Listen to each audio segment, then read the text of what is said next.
शिक्षा के क्षेत्र से जुड़े हुए हमारे सभी मित्रों का एक बार पुनः स्वागत है आप सभी के आपके अपने चैनल एक कंप्लीट क्लास परिवार में। जैसा कि मित्रों आप सभी लोगों को पता होगा कि राजन की सीरीज से यूपी डीएलएड थर्ड सेमेस्टर गणित शिक्षण के बहुविकल्पीय प्रश्नों को तो हम लोग हल कर चुके हैं संपूर्ण रूप से। इसके बाद हमने हल किया था अति लघु उत्तरीय प्रश्नों को और आज की टॉपिक है लघु उत्तरीय प्रश्नों पर। और इसके पहले भी लघु उत्तरीय प्रश्न के 3 टॉपिक कंप्लीट हो चुके हैं। आज हम बात करेंगे 31 यानी 31 नंबर के क्वेश्चन से। चलिए आइए देखते हैं राजन ने अपनी बुक अपनी सीरीज में किस तरह से क्वेश्चन को सॉल्व किया है और कुछ अपने तरीके से भी इन सभी क्वेश्चन के बारे में जिनमें थोड़ी बहुत एक्स्ट्रा जानकारी मैं दे सकता हूँ दूंगा और सॉल्व किए गए सभी क्वेश्चन को मैं एक्सप्लेन करते चलूँगा ताकि हमारे वे मित्र जिनका बैकग्राउंड बायो रहा है तो उनको बीटीसी करते वक्त गणित से सामना उनका हो रहा है, वो चीज़ों को नहीं समझ पा रहे हैं कि ये चीज़ें सॉल्व तो कर दी गई हैं लेकिन आई कैसे हैं। इन्हीं सब चीज़ों के समाधान के लिए मैंने अपनी ये टॉपिक स्टार्ट की है।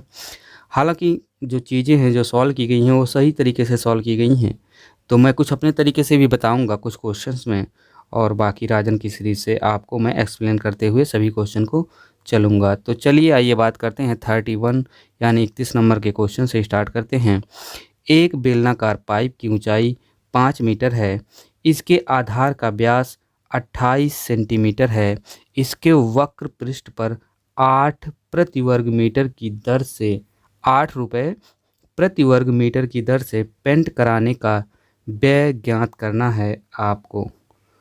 क्वेश्चन में भैया कह रहा है कि एक बेलनाकार पाइप है, ठीक है। बेलनाकार पाइप मतलब कुछ इस तरह से पाइप है ऐसे, और ये पाइप आपको पता है ऐसे इस तरह से होता है, तो ये बेलनाकार हो गया। और इसकी ऊंचाई जो होती है ये चीज़, ये ऊंचाई इसकी अगर हम बात करें तो ये 5 मीटर दिया गया है।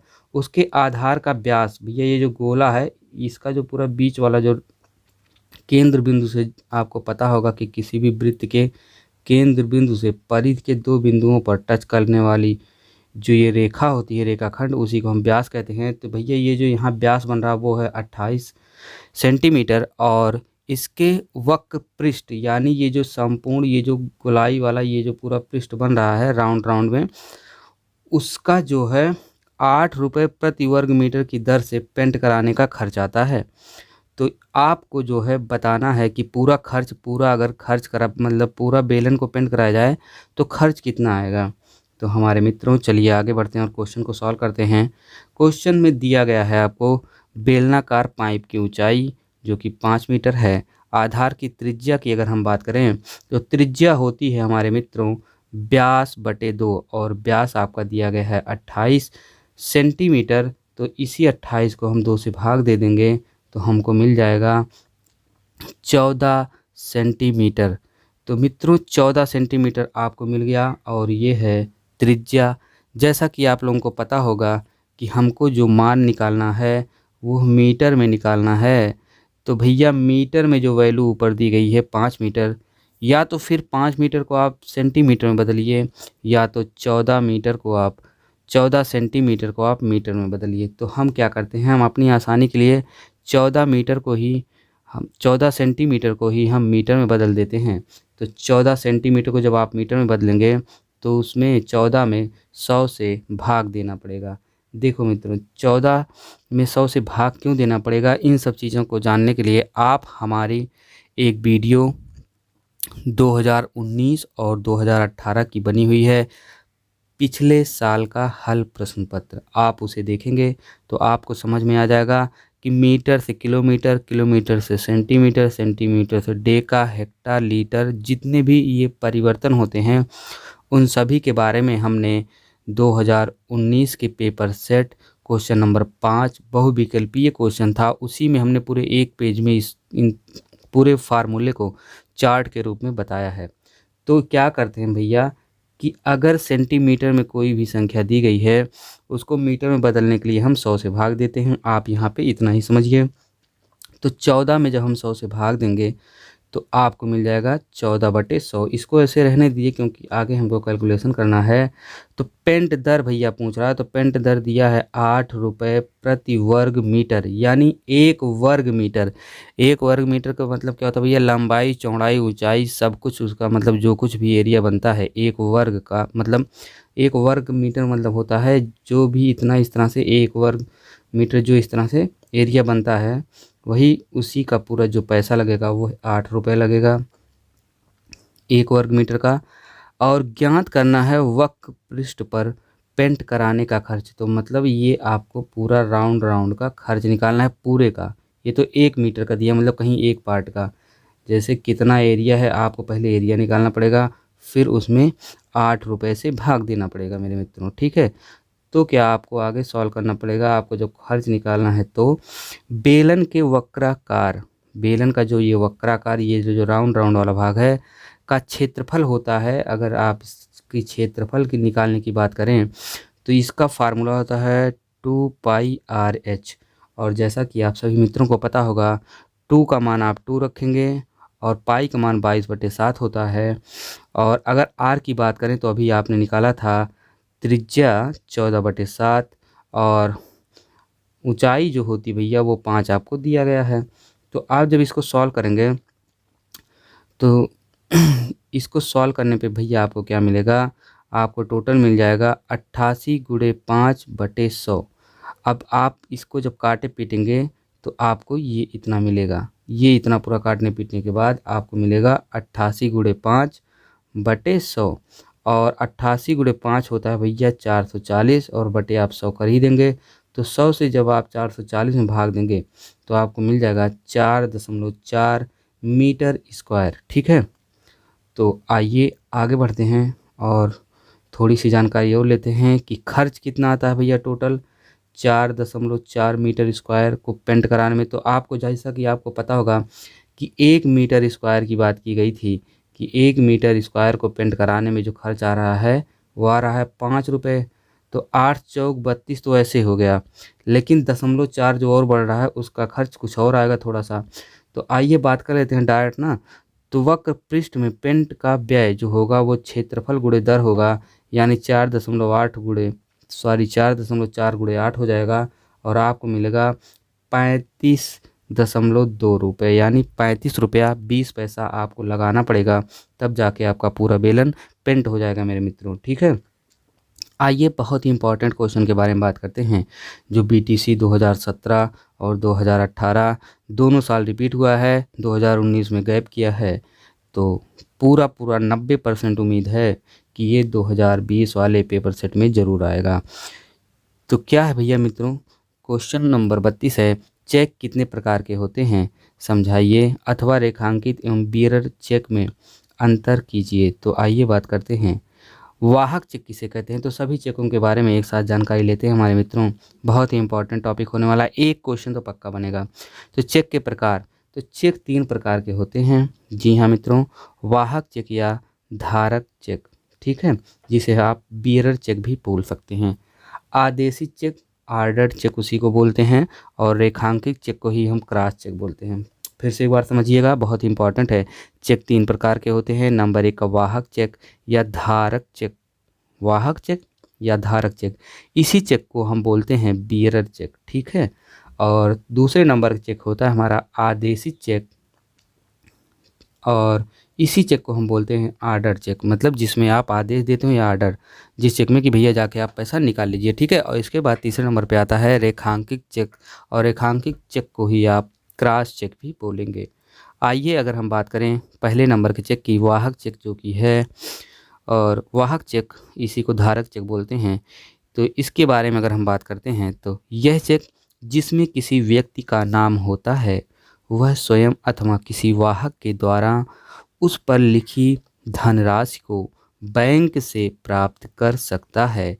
चेक पर खातेदार यानी जिसका खाता है उसका हस्ताक्षर होता है।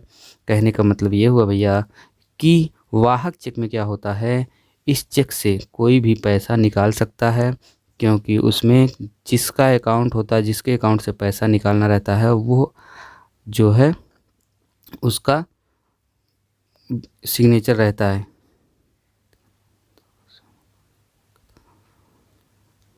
तो आइए हम आगे बात करते हैं आदेशित चेक के बारे में। तो भैया आदेशित चेक हमारा कहता है, आदेशित चेक मतलब होता है आदेश देना, आपको पता ही होगा। इस प्रकार के चेक का भुगतान बैंक उसी व्यक्ति को करेगा जिसके नाम चेक कटा गया है। मतलब चेक जिसके नाम से, जैसे हमने आपके नाम से चेक काट दिया और उसमें हमने अमाउंट डाल दिया और सिग्नेचर कर दिए, तो वो चेक आपको, आप ही को पैसा मिलेगा, किसी को नहीं मिलेगा। ठीक है, आइए आगे हम बात करते हैं रेखांकित चेक के बारे में। तो भैया रेखांकित चेक के बारे में थोड़ी सी जानकारी लीजिए, बहुत बार क्वेश्चन पूछा गया है, इंपॉर्टेंट, इसको आप लगा दीजिए। ठीक है, इसको आप पढ़िए, थोड़ा सा देखिए ध्यान से। रेखांकित चेक होता क्या भैया, जब चेक के बाएं कोने पर, देखिए एक होता है लेफ्ट, एक होता है राइट, एक होता है दाएं, एक होता है बाएं। तो बाएं साइड में भैया आपको ध्यान देना, बाएं साइड में जब चेक के बाएं कोने पर दो तिरछी समांतर रेखाएं इस तरह से, देखिए ये दो तिरछी समांतर रेखाएं या दो तिरछी समांतर रेखाएं खींचकर उनके मध्य, ठीक है, उनके मध्य, और ये जो एंड का चिन्ह लगा है, और को नोट निगेटिविटी निटिगे अथवा, ये देखिए आगे बात करते हैं, एक मिनट सॉरी, को नोट निगोटिबल अथवा एसी पे ओनली लिख दिया जाता है। ये भैया क्या लिखा जाता है इंग्लिश में या हिंदी में भी लिखा जाता है। तो ऐसे चेक को रेखांकित चेक कहते हैं। एसी पे ओनली या नॉट निगोटिबल लिखे चेक का भुगतान चेक धारक अपने खाते में ही जमा करके प्राप्त कर सकता है, किंतु सीओ वाला क्रॉस चेक दूसरे के चालू खाते में भी जमा करके प्राप्त किया जा सकता है। ठीक है, आइए आगे बात करते हैं क्वेश्चन नंबर 33 के बारे में। क्वेश्चन नंबर 33 हमारा कह रहा है, एक मझले ब्रैकेट में दिया गया है, यह है मझला ब्रैकेट, इसके बाद फिर छोटा ब्रैकेट लगा है। तो छोटे ब्रैकेट में लगा है 4 × 5 की घात -2 भागे, फिर छोटे ब्रैकेट में ही लिखा गया है 1/10 पूरे की घात 2, फिर मझला ब्रैकेट लगा है भैया, और फिर लिखा गया +4/3 को सरल करना है आपको। और ये क्वेश्चन आया था BTC 2017 में। तो आइए चलिए इस क्वेश्चन के बारे में बात करते हैं। जैसा कि ये आपको प्रश्न ही है, अगर हम इसको सॉल्व करें तो हम इसको सॉल्व क्या कर सकते हैं भैया, 4 और 5 के हम गुणा करेंगे तो 20 और इसकी घात हो जाएगा -2। आगे जब हम बढ़ेंगे तो जो भाग का चिन्ह है इसी को जब हम आप पलट देंगे, या पलटेंगे नहीं, जब इसको हम सॉल्व करेंगे तो हमको क्या मिलेगा कि हमको मिल जाएगा भैया 1/10, और इसी को जो हम गुणा करेंगे आगे चल के तो हमको मिलेगा 1/10 × 1/10, क्योंकि यहाँ पे घात 2 लगी है। तो आपको मिल जाएगा 1/100, और प्लस में आप लगा देंगे 3/4। इसके बाद फिर लगाएंगे आप 1/, इस पूरे को आप लिखेंगे 1/20 की घात 2। यहाँ पे -2 नहीं होगा, क्योंकि कोई भी संख्या इस तरह की जब भिन्न में परिवर्तित होती है तो वो प्लस में परिवर्तित हो जाती है। ये राजन ने गलत किया है, इन्हीं सब चीज़ों के लिए हमने ये सेशन लाया है अपना। और प्लस इसके बाद 100, फिर प्लस 3/4। आइए आगे जब बात करेंगे तो आप 1/20 का जब 2 बार गुणा करेंगे तो आपको 400 मिल जाएगा। 1/100 ऐसे ही उतर जाएगा, 3/4 ऐसे ही लिखा जाएगा। ठीक है, और जब इस क्वेश्चन को आगे सॉल्व करेंगे तो आप 1 को जोड़ेंगे, इसके बाद इसका तिर्यक गुणा होता है कुछ इस तरह से, ऐसे और ऐसे। तो फिर इस तरह से जब आप गुणा करेंगे तो 4 ये ऊपर चला जाएगा, और ये 300 में गुणा हो जाएगा, फिर ये 400 में। ठीक है, तो यहाँ पे आपको 1 मिल जाएगा, 4 मिल जाएगा और 300 मिल जाएगा। कैसे, देखिए एक पहले ऐसे ही इसको पूरा रहने दीजिए, ऐसे ही इन दोनों का तिर्यक गुणा आपस में कराएंगे आप, तो 4 एकम 4 हो जाएगा, यहाँ पे 4 हो जाएगा, देखिए 4 हो गया। 3 का गुणा जब सम होगा इस तरह से तो यहाँ 300 हो जाएगा, फिर नीचे नीचे का गुणा हो जाएगा, फिर 400 हो जाएगा। तो आधार दोनों में बराबर है तो 1 400 को हम लिखते हैं, और ये पूरी संख्या ऐसे ही लिख देते हैं ऊपर वाली। इसको जब आप सॉल्व करेंगे तो 405/400 भाग देंगे, आपको 61/80 मिल जाएगा। यही होगा उत्तर। क्वेश्चन नंबर 34 के बारे में अगर हम बात करें तो 34 नंबर का क्वेश्चन 2016 में आया है। अगर आपको देखना है कि 2016 पेपर सेट में आया है कि नहीं आया है, तो हमने पिछले साल के हल प्रश्न पत्र करवाए हैं, आप वहां जाके देख सकते हैं। इस तरह के क्वेश्चन को पूरी तरीके से पूरी डिटेलिंग में हमने बताया है कि कितने फार्मूलों का यूज होता है, कितने टाइप के क्वेश्चन बन सकते हैं इस तरह के क्वेश्चन में। क्योंकि वो previous year question paper set था, तो इसलिए हमने पूरी डिटेलिंग में नोट्स बना के चर्चा की है। तो आप उस वीडियो को ज़रूर देखें अगर आपको एग्ज़ाम देना है बीटीसी का किसी भी सेमेस्टर का, ठीक है। तो आइए बात करते हैं। क्योंकि भैया देखिए, मैं किसी भी सेमेस्टर की बात इसलिए कर रहा हूँ क्योंकि मैथ में क्या होता है, चीज़ें परिवर्तित नहीं होती। मैथ में क्या, किसी भी सब्जेक्ट में अगर आप जो यहाँ पढ़ लेंगे उसी चीज़ों से कोरिलेट करके आपको second semester, third semester, fourth semester, आगे टेट, सुपर टेट सब में पढ़ना होगा। अगर आप यहाँ 2 गुणे 4 पढ़ रहे हैं तो ये नहीं होगा कि आप सेकंड सेमेस्टर में 2 गुणे 4 को सॉल्व करेंगे तो 8 की बजाय 10 होगा, या सुपर टेट में भी 15 हो जाएगा। तो ऐसा कुछ नहीं है, सब जगह वैल्यू एक ही रहेगी। तो जहाँ से भी मैथ मिले आप पढ़ते रहिए, सेमेस्टर कोई भी हो, ठीक है। आइए हम बात करते हैं क्वेश्चन नंबर 34। क्वेश्चन नंबर 34 में दिया गया है 3x² प्लस 10x-8 का गुणनखंड कीजिए। तो आप इसका जब भैया गुणनखंड करेंगे तो आप इस संख्या को पूरा ऐसे हूबहू लिखिए। 3x² को लिख दीजिए और 10 को इस तरह से तोड़िए कि घटाने पर भैया, घटाने पर 10 प्राप्त हो, और 12 दूनी 24 ये चीज़ होती है। इस तरह से इसको तोड़ा जाता है, मतलब इसको इस तरह से तोड़िए कि आपको यहाँ पे 10 प्राप्त हो जाए, ठीक है। तो आइए हम जब बात करेंगे तो 12 में से 2 घटाएंगे तो 10 प्राप्त हो जाएगा, और यक्स बाहर है ही तो इसका अंदर गुणा हो जाएगा तो 10 यक्स हो जाएगा, ठीक है। लेकिन आगे जब लाइन में हम बढ़ेंगे तो हम क्या करेंगे, 3x² को ऐसे रहने देंगे, यक्स का अंदर गुणा कराएंगे तो 12x हो जाएगा, और यक्स का 2 में गुणा करेंगे तो 2x, और -8 को बाहर ही रखेंगे। देखिए कुछ लोग समझ नहीं पाएंगे कि ये 12 - 2x क्यों लिखा गया है 10x की जगह पे। बाकी चीज़ें आपको ऐसे ही दिख रही होंगी, सब कुछ -8 देखिए इधर इधर लिखा गया है, और 1 मिनट -8 देखिए इधर लिखा गया है, 3x भी लिखा गया है, लेकिन 12 - 2x क्यों लिखा गया है। तो मित्रों मैं बता दूं, आपको बीच वाली संख्या को इस तरह से तोड़ना है कि वही संख्या प्राप्त हो जाए। तो आप किस तरह से तोड़ सकते हैं, 12 - 2, अगर 12 में से आप 2 घटाएंगे तो 10 मिलेगा कि नहीं मिलेगा। तो अगर अंदर 10 मिल रहा है तो फिर दोबारा आप x बाहर लिखा गया है तो गुणा कराएंगे तो 10x हो जाएगा ना, ये संख्या मिल जाएगी ना आपको। तो उम्मीद करते समझ गए होंगे। और आगे जब इसको सॉल्व करेंगे, क्योंकि हम गुणनखंड कर रहे हैं ना भैया, अब तोड़ना है ना एक एक संख्या को हमको, तो जब आगे हम बढ़ेंगे तो हम x का अंदर गुणा कराएंगे तो 12x और 2x हो जाएगा। तो देखिए x ये पूरा हो ऐसे उतर गया, और ये 12x - 2x और -8x ऐसे उतर गया। अब क्या है, आपको कॉमन लेना है। 3x² आप ऐसे ही रहने दीजिए, यहाँ से जब आप कॉमन कुछ लेंगे तो आपको लेना है, इसमें भी x है इसमें भी x है, ठीक है। तो यहाँ पे आप लेंगे मेरे मित्रों, ये राजन ने यहाँ पे देखिए गलत किया है, ये थोड़ी सी गलती यहाँ पे उन्होंने किया है।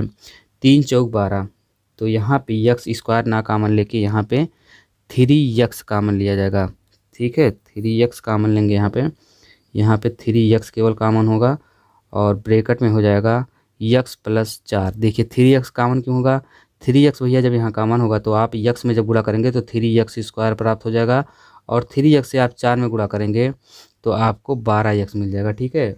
यहाँ पे राजन ने गलत किया है, इन्हीं सब चीज़ों के लिए हमने आपको सेशन लाया है। यहाँ इसकी जगह होगा, जो हमने इतना पेंट कर दिया उसकी जगह होगा 3x, ब्रैकेट में होगा x + 4, ठीक है।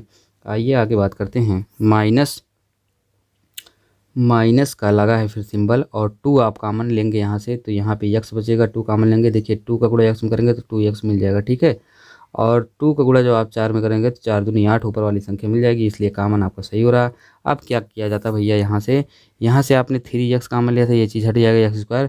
तो एक बार आप एक ब्रैकेट में लिखेंगे 3x - 2, और देखिए 3x - 2 लिखा गया है, और x + 4 और x - 4, x + 4 और x - 4 नहीं होगा 2 बार भैया, यहाँ पे भी प्लस रहेगा। देखिए क्योंकि जब ये माइनस आप कॉमन लिए -2 तो अंदर गुणा करेंगे तो भी यहाँ पे माइनस चिन्ह प्राप्त हो जाएगा ये वाला, तो ये प्लस होगा, ठीक है। यही सब चीज़ें देखिए गलती की छोटी छोटी, अगर आप इस तरह से करेंगे तो आपको एक भी नंबर नहीं मिलेगा, और पूरा मेहनत आपका डांड हो जाएगा।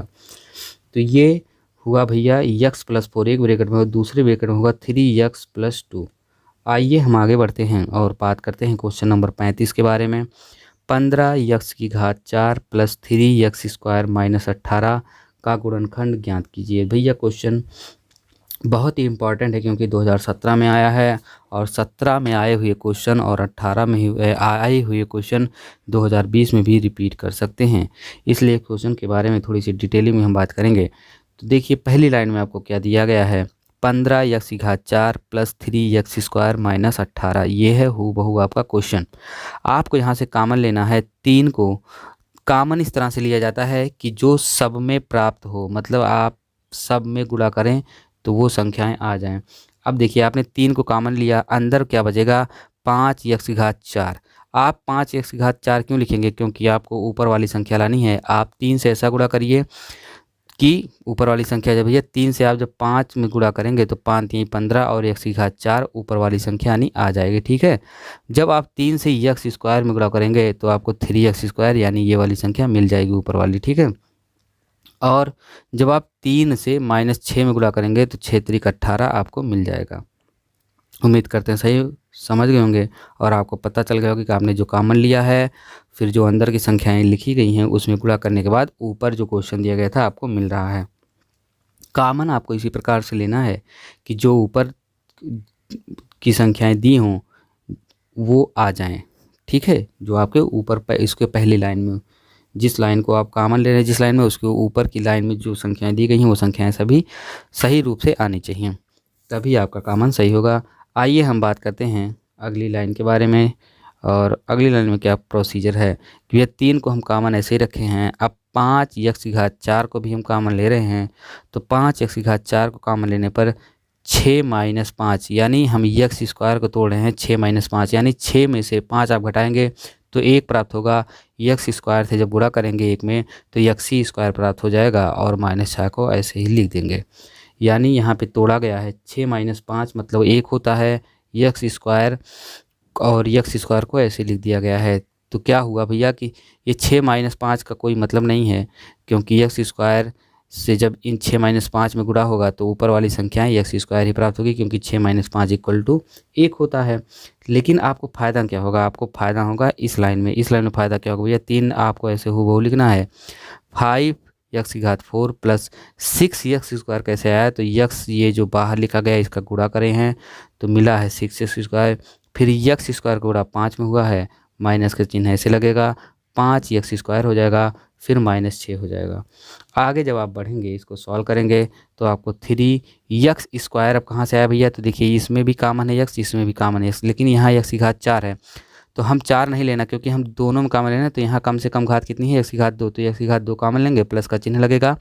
अंदर आप लिखेंगे 5x², क्योंकि x² से आप जब अंदर गुणा कराएंगे तो ये ऊपर वाली संख्या मिलनी चाहिए। तो x² से जब आप 5x² में गुणा कराएंगे तो भैया ये आपको संख्या मिल रही है 5x⁴। 5 तो आपको यहाँ से मिला रखा ही गया है, x² से x² में गुणा होगा तो x⁴ होगा, तो ये चीज़ मिल गई। अब आपको क्या करना है, x² ये जो है इसका गुणा जब आप 6 में करेंगे तो 6x² ये जो है ये मिल गया। ठीक है, अब आगे जब आप बढ़ेंगे तो माइनस का चिन्ह ऐसे लगेगा। यहाँ से हम कॉमन क्या लग सकते हैं, यहाँ से हम कॉमन ले सकते हैं ऐसी संख्या कॉमन लो जो गुणा कराने पर अंदर ये ऊपर की संख्या मिल जाए। तो हमने -1 को कॉमन लिया, यानी यहाँ माइनस लगा है। हमने 1 को फिर कॉमन लिया, 1 से 5x में गुणा कराएंगे तो 5x हो जाएगा।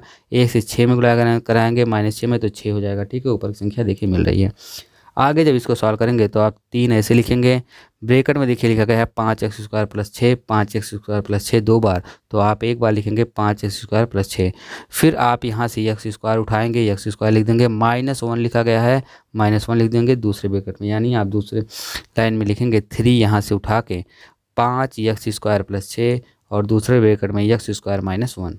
आगे जब आप इसको सॉल्व करेंगे तो आपको मिलेगा 3x² + 6। इसको आप तोड़ देंगे, x² कर देंगे -1²। ठीक है, अलग अलग आप कर सकते हैं इसको a² + b² के फार्मूले से, या ऐसे भी आप कर सकते हैं, ये नॉर्मली होता है। ठीक है, एक का अगर आप चाहे जो घात लगा देंगे वो एक ही प्राप्त होगा, इसलिए हम इसको इस तरह से तोड़ के कर दिए हैं। आइए इससे फ़ायदा क्या होगा, 3 को ऐसे ही आप लिखेंगे 5x² + 6 और ये हो जाएगा a + b और a - b। देखिए ये क्या होता है, a² - b² का फार्मूला होता है। a² - b² का फार्मूला हो जाएगा, एक ब्रैकेट में a + b और दूसरे ब्रैकेट में होता है भैया a - b। इन सब चीज़ों के बारे में अगर आपको नहीं पता है a + b a - b ये फार्मूला कैसे होता है, फिर मैं तो आपको दोबारा कहता हूँ यह चीज़ मैंने 2019 previous year question paper set में करवाया है। पीछे प्लेलिस्ट में जाइए, 2019 सॉल्व पेपर देखिए। आइए बात करते हैं 36 नंबर के क्वेश्चन के बारे में। चक्रवृद्धि मिश्रधन ज्ञात करने पर प्रतीकात्मक सूत्र लिखिए। यह भी बताइए कि प्रयुक्त प्रतीक किन अर्थों में है। तो हमारे मित्रों आइए बात करते हैं चक्रवृद्धि ब्याज के बारे में। चक्रवृद्धि ब्याज का फार्मूला होता है, आप सभी लोगों को पता होना चाहिए कि चक्रवृद्धि ब्याज निकालने के लिए फार्मूला होता है चक्रवृद्धि ब्याज बराबर मूलधन, फिर ब्रैकेट में 1 प्लस दर बटे 100 और पूरे की घात टी या फिर यन यानी समय। तो जब आप इसमें फार्मूले में रखेंगे, इसको आप इस तरह से भी लिख सकते हैं। ए होता है इंटरेस्ट, ठीक है, पी होता है मूलधन और 1 प्लस आर होता है रेट और यहाँ पे टी लगा है अपान 100, ये भैया हो जाता है फार्मूला। और आगे जब इसको सॉल्व करेंगे तो ये देखिए थोड़ा लिखा गया है। ए मतलब होता है मिश्रधन यानी अमाउंट, और ठीक है, ए मतलब मिश्रधन होता है। मिश्रधन मतलब क्या होता है भैया, मिश्रधन में जुड़ा होता है ब्याज, चक्रवृद्धि ब्याज आपका और मूलधन, और पी होता है मूलधन प्रिंसिपल जिसके आप बोलते हैं, और आर होता है रेट और टी होता है टाइम। आइए हम आगे बात करते हैं क्वेश्चन नंबर 37 के बारे में। क्वेश्चन नंबर 37 हमारा कह रहा है 400 का 5% वार्षिक ब्याज की दर से 2 वर्ष का चक्रवृद्धि ब्याज आपको ज्ञात करना है। तो इसमें क्या करना भैया, इसमें फार्मूला वही लगेगा कि प्रिंसिपल 400 दिया है, रेट 5% और यन 2 वर्ष। फार्मूला आप लगाएंगे, तो फार्मूला लगाने से पहले हम आपको सॉल्व करवा देते कि अपने तरीके से थोड़ा। तो आपको कुछ नहीं करना, 400 गुणे 5% वार्षिक ब्याज दे रहा है, 2 साल के लिए दे रहा है, तो आप 5 को 100 पे हिट करिए यानी 100 से ऊपर ले जाइए। तो आप करेंगे 105 बटे 100, 2 साल के लिए कर रहा है तो 105 बटे 100 2 बार आप कर देंगे। तो 1 0 1 0 यहाँ से कटा, 1 0 1 0 यहाँ से कटा। आपको गुणा करना है 4 गुणे 105 गुणे 105, फिर उसी में आपको 100 से भाग देना है, आपको उत्तर प्राप्त हो जाएगा। तो आइए देखिए वही चीज़ यहाँ पे भी किए हैं ये राजन, कि उसी फार्मूले में जो रखे हैं। तो प्रिंसिपल 400 हो गया, फिर अमाउंट 21/20 कहाँ से आया, 21/20 इस तरह से आया भैया कि देखिए यहाँ पे जो लिखा गया, 1 मिनट यहाँ से सॉल्व करवाते हैं। देखिए फार्मूला होता है A = P 1 + R / 100 पूरे की पावर T। यहाँ पे दिया गया है आपको 400, ये दिया गया P का मान 400, 1 + 5/100 ये रेट है 5, ये जो 5/100 दिया गया है, पूरे की पावर 2 है। यहाँ पे 5 × 5 5 दूनी 10 यानी नीचे आ जाएगा भैया। इसको जब आप सॉल्व करेंगे, यहाँ ये 5 दिया गया है, ये पावर 2 दिया गया है, 5 × 5 नीचे 100 है ना, तो 100 कटेगा, 5 दूनी 10 यानी 20 आ जाएगा। तो 20 का आप 1 में गुणा करेंगे, 20 × 20 और यहाँ पे 1 कट के बचा है 5, तो ये 20 1 21 हो जाएगा। यानी यहाँ पे क्या हो जाएगा, 400 गुणे 21/20 पूरी की घात 2। पूरी की घात 2 का मतलब ये जो लगा है कि यही पूरी अंदर की संख्या 2 बार गुणा, 400 गुणे 21/20 गुणे 21/20। इसका जब आप गुणा भाग करेंगे तो आपको 441 प्राप्त हो जाएगा। ये होगा मिश्रधन। चक्रवृद्धि ब्याज आपको निकालना है तो मिश्रधन माइनस मूलधन करेंगे, क्योंकि चक्रवृद्धि ब्याज होता है, चक्रवृद्धि ब्याज जो होता है भैया वो मिश्रधन में से मूलधन को घटा देंगे। मिश्रधन क्या होता है, मिश्रधन में मूलधन प्लस ब्याज दोनों जुड़ा होता है, इसलिए हम मिश्रधन में से मूलधन को घटा देंगे। तो आपको मिल जाएगा 41 रुपये और यही होगा चक्रवृद्धि ब्याज। तो आइए हम आगे बात करते हैं क्वेश्चन नंबर 38 के बारे में। हर्षिता ने एक राष्ट्रीयकृत बैंक में 5,000 जमा किए, 2 वर्ष बाद उसे कुल कितने रुपए मिले यदि बैंक 8% वार्षिक चक्रवृद्धि ब्याज देता है। तो इसमें भैया क्या करना है, कुछ नहीं, सिंपल है। देखिए प्रिंसिपल आपको दिया गया है, अमाउंट जो होता है वो 5,000, फिर यन मतलब समय 2 वर्ष और रेट दिया गया है आपको 8%। सूत्र लगाना आपको A = P 1 + R / 100 पूरे की पावर यन। आपको सब कुछ पता ही है कौन क्या है, A है चक्रवृद्धि मिश्रधन और P है मूलधन, R है रेट, यन है समय। पूरा जब आप रखेंगे तो आपको मिलेगा इस तरह से कुछ कि 5,000, ये देखिए 5,000 फिर 1 + 8/100 पूरे की पावर यन। इसको जब आप सॉल्व करेंगे तो आपको मिल जाएगा, ये अंदर ये 108 कैसे आया कि 100 का 1 में गुणा होगा, 100 × 100, इसके बाद ऊपर वाली संख्या जुड़ जाती है तो हो जाएगा 108/100। अब इसका 2 बार गुणा हो जाएगा, 5,000 × 108/100 × 108/100। इसको जब आप काटे पीटेंगे तो 1 0 2 0 1 0 2 0 1 0 से कटा, 1 0 से सॉरी 5 × 108 हो जाएगा, फिर 108 हो जाएगा, बटे हो जाएगा आपका 10 सॉरी 5 × 5 5 दूनी 10। इसको फिर आप काटेंगे तो 2 × 2 और 2 × 5 10 और 2 × 4 8 यानी 54 × 108 आप करेंगे। तो आपको मिलेगा 5,832। ये हर्षिता को मिला है पैसा, यही है मिश्रधन। इसमें क्या है भैया, ये इसमें है ब्याज भी है और मूलधन भी है। ठीक है, मूलधन 5,000 था, अगर आप ब्याज की बात करें तो 5,000 से कितना बढ़ा है 832 रुपये, तो यही उसको 2 साल का ब्याज मिला है। आइए हम बात करते हैं साधारण ब्याज की दर से। साधारण ब्याज की दर से अभी आप इस क्वेश्चन को कैसे सॉल्व कर सकते हैं, इस तरह से भी सॉल्व कर सकते हैं। देखिए हम अपना फंडा बता दें आपको, ये क्वेश्चन इस तरह से कब सॉल्व करना है, ये इस तरह से सॉल्व करना है जब आपके पास कम टाइम हो या आप सुपर टेट सीटेट का एग्जाम दे रहे हो। तो आपको क्या करना भैया, चक्रवृद्धि ब्याज डायरेक्ट हिट कर दीजिए। 5,000 गुणे 8% दे रहा है, तो कितना दे रहा है 8% वार्षिक चक्रवृद्धि ब्याज, तो ये कितना दे रहा है 100% पे, यानी 100 से ऊपर आपको प्रॉफिट दे रहा है। तो आप 100 से ऊपर ही जाएंगे ना, 100 से नीचे आप जब आएंगे तो आपको नुकसान होने लगेगा, क्योंकि आपकी ये जो पूरी वैल्यू है वो 100% है। अब इसी पे आपको प्रॉफिट लेना है, तो आप इसके ऊपर जा रहे हैं, कितनी प्रॉफिट लेना भैया 8%, यानी 100 से 8% ऊपर आप जाएंगे तो 108/100 हो जाएगा, गुणे फिर 2 साल के लिए कह रहा है तो 100, फिर यही में 108/100 से गुणा कर देंगे। ये डायरेक्ट होता है भैया, तो डायरेक्ट आप यहाँ से काट दीजिए, चीज़ें वही होती हैं, बस ये डायरेक्ट होता है। ठीक है, अगर 3 साल का दिया तो ये 3 बार करिए, 4 साल का 4 बार। अगर यहीं नुकसान दिया है या परसेंटेज में ये लगता है, अगर यहीं लाभ दिया है तो लाभ में भी ऐसे हिट करते चले जाएंगे आप, और यहीं अगर हानि दिया 8% या 10% तो आप नीचे चले आएंगे 100 से। ठीक है, उम्मीद करते हैं समझ गए होंगे। ये मैं अपनी एक टॉपिक का ऑनलाइन बैच स्टार्ट करूँगा, उन सब में आपको मैथ बहुत ही स्टैंडर्ड तरीके से पढ़ाने वाला हूँ। तो मेरे चैनल को लाइक सब्सक्राइब और अपने इस वीडियो को अपने दोस्तों के पास शेयर करें, लोगों को बोलने जुड़ने के लिए, क्योंकि आगे जो टॉपिक आ रही है वो फ्री ऑफ कॉस्ट आ रही है। मैं आपको एक चीज़ भी बता दूं, मैंने बहुत ही कोचिंगों में घूम घूम के पढ़ लिया है भैया, और बहुत ही बुक इकट्ठा करके मैंने नोट्स कलेक्ट किया है।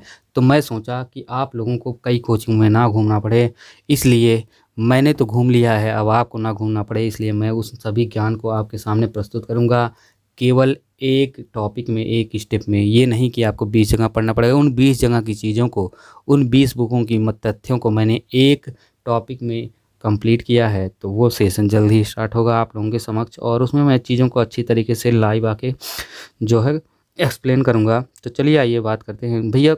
वीडियो को शेयर करिएगा अपने दोस्तों के पास, कम से कम 10 लोगों को तो शेयर ही कर दीजिए मित्र, और चैनल को लाइक सब्सक्राइब कर लीजिएगा। तो 39 नंबर की अगर हम बात करें क्वेश्चन के, तो साधारण ब्याज की दर से 2,500 का 2 वर्ष 6 माह का 6% वार्षिक दर से ब्याज तथा मिश्रधन आपको निकालना है। भैया ब्याज भी निकालना है और मिश्रधन भी निकालना है। ठीक है, तो देखिए आइए बात करते हैं साधारण ब्याज की दर से। ये भैया 2,500 मूलधन, 2 वर्ष 6 माह ये है समय, और 6% वार्षिक ये है ब्याज की दर यानी रेट। आपको निकालना है ब्याज और निकालना आपको मिश्रधन। मिश्रधन क्या होता है भैया, मूलधन प्लस ब्याज होता है। तो अभी निकल जाएगा सब, आराम से, परेशान मत होइए। देखिए ये दिया है पी और यन, यानी जो यन, ये एच नहीं भैया, यन है, यन मतलब समय होता है, इसको डिनोट किया जाता है। टी से भी कर सकते हैं आप, इसी को आप लिख सकते हैं, कितना लिखा है 2 वर्ष 6 माह, या आज इसी को लिख सकते हैं आप 2.5 साल। देखिए लिखा है ना 2.5 वर्ष। रेट भैया 6% दिया है। अब देखिए साधारण ब्याज का फार्मूला होता है साधारण ब्याज गुणे दर गुणे समय बटे 100। आप इसमें जब रखेंगे तो ये है मूलधन, ठीक है, ये दर है, दर है भैया, दर देखिए, दर गलत जगह रख दिए हैं, दर यहाँ पहले रखा, जैसे मूलधन गुणे दर गुणे समय होता है, तो यह 2,500 गुणे 6 गुणे 2.5 रखना था। फिर आप जब इसको सॉल्व करेंगे मेरे मित्र, तो आपको क्या मिलेगा, आपको काटने पीटने मिलेगा 375।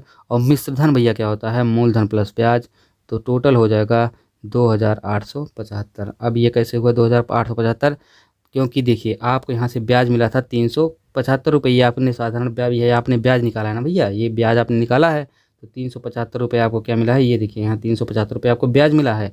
लेकिन जब मिश्रधन आपको निकालना है, तो मिश्रधन क्या है, देखिए फिर आपके स्टेप में पूछा मिश्रधन क्या होता है भैया, मूलधन में आप ब्याज को जोड़ दीजिए, तो 2,500 में आप जब 375 को जोड़ेंगे तो आपको कितना मिल जाएगा मिश्रधन, ये देखिए यहाँ पे मिल गया 2,875। ठीक है, आइए आगे हम बात करते हैं क्वेश्चन नंबर 40 के बारे में।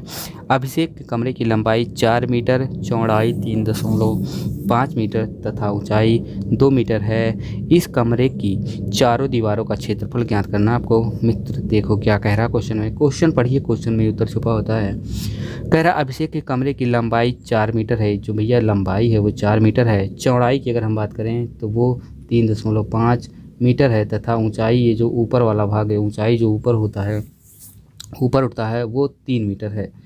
तो मित्र इसमें करना क्या है, देखिए कमरे की लंबाई दिया है, कमरे की चौड़ाई दिया है, कमरे की ऊंचाई दिया है। आपको फार्मूला पता होना चाहिए। कमरे चार क्या होता है, कमरे की चारों दीवारों का क्षेत्रफल। ये भी मैं फिर से कहूँगा 2018 previous year question paper set में पूरी तरीके से मैंने हर एक चैप्टर, हर एक पार्ट, हर एक क्वेश्चन के बारे में पूरी डिटेलिंग में नोट्स के माध्यम से लिख के चर्चा की है। प्लीज़ इस वीडियो को देखने के बाद previous year question paper 2016, 17, 18, 19 notes के माध्यम से एक एक चीज़ को, एक एक तथ्य को मैंने बहुत ही अच्छे तरीके से एक्सप्लेन किया। उसे जाकर ज़रूर देखें, अपने दोस्तों के पास भी भेजें। और चलिए बात करते हैं कमरे की चारों दीवारों का क्षेत्रफल का जो फार्मूला होता है भैया, वो होता है 2 फिर ब्रैकेट में होता है लंबाई और चौड़ाई को आप जोड़ दीजिए, फिर उसी में ऊंचाई से गुणा कर दीजिए। जब आप ये ऐसा करेंगे तो आपको मिल जाएगा कमरे की चारों दीवारों का क्षेत्रफल। तो आइए चलिए हम कर देते हैं, काहे देर करते हैं।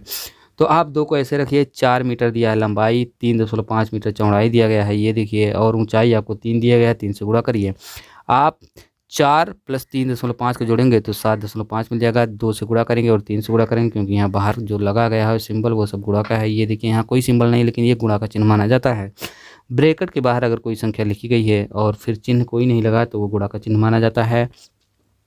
आप जब इनका सबका गुणा करेंगे तो भैया 3 दूनी 6 और 6 से आप 7.5 में गुणा करेंगे तो आपको मिलेगा 45 मीटर स्क्वायर। यही होगा कमरे की चारों दीवारों का क्षेत्रफल। तो आइए हम बात करते हैं क्वेश्चन नंबर 41। और 41 नंबर का क्वेश्चन हम सोच रहे हैं अब ना करवाएं, क्योंकि टॉपिक बड़ी हो रही है मित्र। तो अगली टॉपिक में 41 नंबर के क्वेश्चन से स्टार्ट होगा कोई टॉपिक। तो सभी मित्रों को नमस्कार, धन्यवाद, बाय बाय।